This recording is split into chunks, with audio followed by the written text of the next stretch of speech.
បាទជំរាបសួរបងសូមអនុញ្ញាតស្គាល់ឈ្មោះផងឲ្យបងអាចបញ្ជាក់បានពី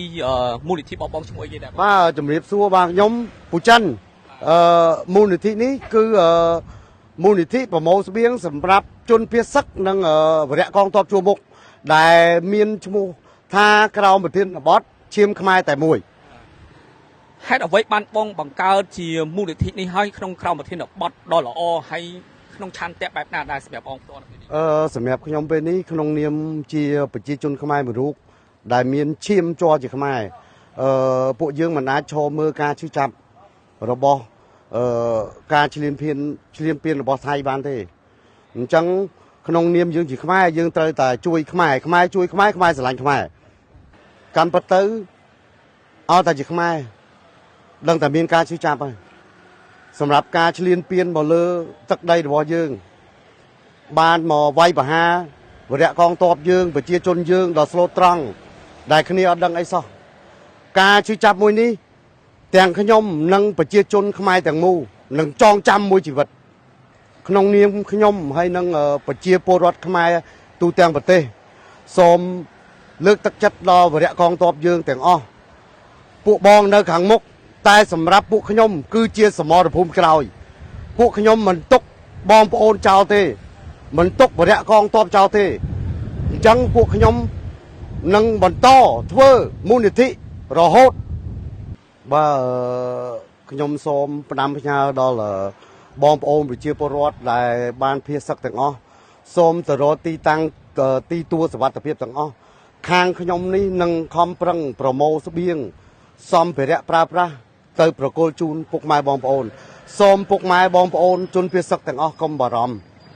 ខ្ញុំព្រមទាំងក្រុមការងារទាំងអស់សូមអរគុណនិងថ្លែងអំណរគុណដល់សម្ដេចមហាបវរធិបតីនិងសម្ដេចតេជោដែលបានខិតខំប្រឹងប្រែងជួយដល់ប្រជាជនប្រទេសជាតិទាំងមូលក្នុងនាមខ្ញុំជាប្រជាពលរដ្ឋនិងបងប្អូនទាំងអស់ជឿជាក់ទុកចិត្តលើរាជរដ្ឋាភិបាលនិងថ្នាក់ដឹកនាំទាំងអស់ហើយក៏សូមអរគុណដល់កងកម្លាំងយើងទាំងអស់ផងដែរបាទសូមអរគុណជាចុងក្រោយខ្ញុំសូមសនំពរដល់ពុកម៉ែបងប្អូនទាំងអស់បើសិនជាអាចមានលទ្ធភាពតិចក្តីច្រើនក្តីពុកម៉ែបងប្អូនអាចចូលរួមជាមួយពួកខ្ញុំមិនថាជាពួកខ្ញុំឬក៏បងប្អូនផ្សេងដែលកំពុងប្រមូលមូលនិធិទេអញ្ចឹងពុកម៉ែបងប្អូនអាចចូលរួមម្នាក់បន្តិចនេះហើយគឺជាទឹកចិត្តស្នេហាជាតិយើងត្រូវដឹងថាវរៈកងទ័ពរបស់យើងកំពុងតែការពារព្រំដែនគាត់យកទ្រូងយកសាច់ស្រស់ឈាមស្រស់ទៅពាំងគ្រាប់ដើម្បីយើងសុខសាន្តចំណែកយើងនៅទីនេះយើងគ្រាន់តែចូលរួមបន្តិចបន្តួចច្រើនក្តីតិចក្តីនេះហើយគឺជាទឹកចិត្តស្នេហាជាតិខ្មែរស្រឡាញ់ខ្មែរជួយខ្មែរអរគុណច្រើនពុកម៉ែបងប្អូនទាំងអស់គ្នាជំរាបសួរសូមអនុញ្ញាតស្គាល់ឈ្មោះផងបាទខ្ញុំឈ្មោះពេញឈ្មោះទឹកដារ៉ាវ៉ាន់ហើយថ្ងៃនេះបានយកសម្ភារៈក៏ដូចជារបស់របរអីខ្លះៗមកជួយនៅក្នុងការដើម្បីបញ្ជូនស្បៀងទៅខាងជួរខាងមុខបាទថ្ងៃនេះមានកាហ្វេមានដូចជាទឹកសុទ្ធក៏ដូចជាមីជាមួយនឹងនំ UN ហ្មងចឹងអានោះយើងអាចជួយគាត់ពេលដែលគាត់ឃ្លានបានយើងបាច់ចាំឆុងទឹកក្តៅហើយនំ UN ហ្នឹងញ៉ាំទៅឆ្អែតការជួយហ្នឹងគិតថាលើកទីប្រហែលហើយបាទសម្រាប់ខ្ញុំវាលើកទី3ហ៎បាទលើកទី3ទឹកចិត្តអ្វីឆន្ទៈអ្វីនៅក្នុងការរួបរวมសាមគ្គីក្នុងពេញដែលប្អូនបានជួយបរិច្ចាគបានជាបន្តបន្ទាប់នេះបាទចំពោះខ្ញុំគឺខ្មែរស្រឡាញ់ខ្មែរយើងត្រូវតែជួយឲ្យស្រុកគ្នាដើម្បីមាតុភូមិយើងជោគជ័យទាំងអស់គ្នាបាទហើយប្អូនយល់ឃើញយ៉ាងណាដែរជាមួយនឹងការឈ្លានពានពីខាងថៃម្ដងហើយម្ដងទៀតធ្វើឲ្យប្រជាជនរបស់យើងក៏ដូចជាវរៈកងទ័ពរបស់យើងនឹងគឺនៅខាងមុខគឺមានថា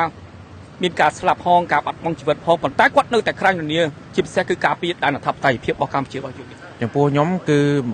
ជាមួយថៃគឺយើងវិឯកាជប់ប្រើរបស់គាត់ហើយខ្ញុំ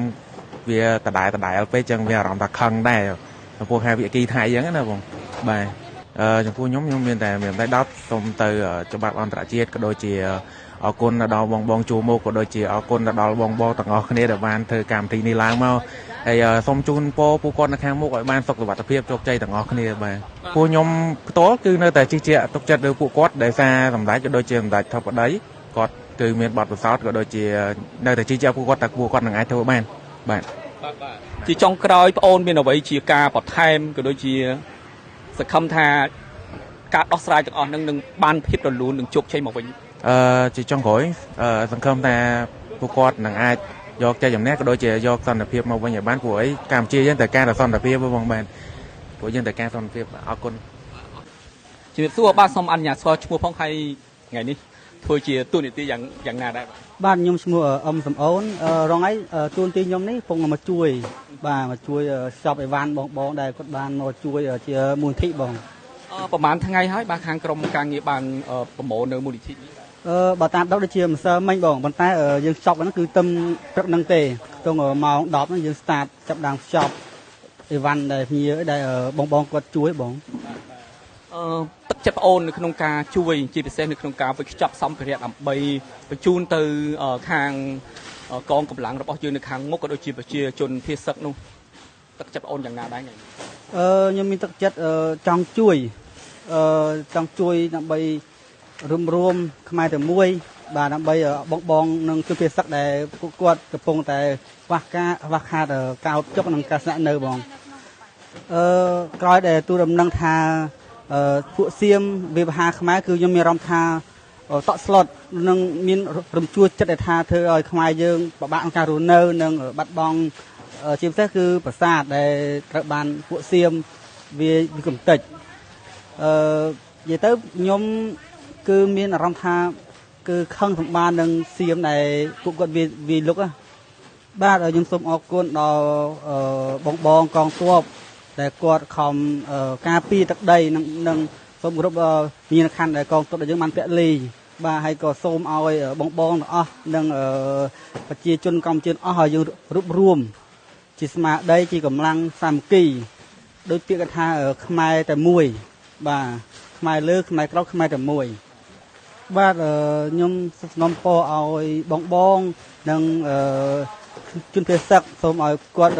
ទៅរកទីទួលដែលវត្តភាពទៅរកកន្លែងដែលមានការជួយពីបងហើយម្យ៉ាងទៀតពួកខ្ញុំនឹងវិច្ឆប់នឹងរៀបចំយកអីវ៉ាន់ទៅជួយនៅឡុងពេលស្អែកស្អែក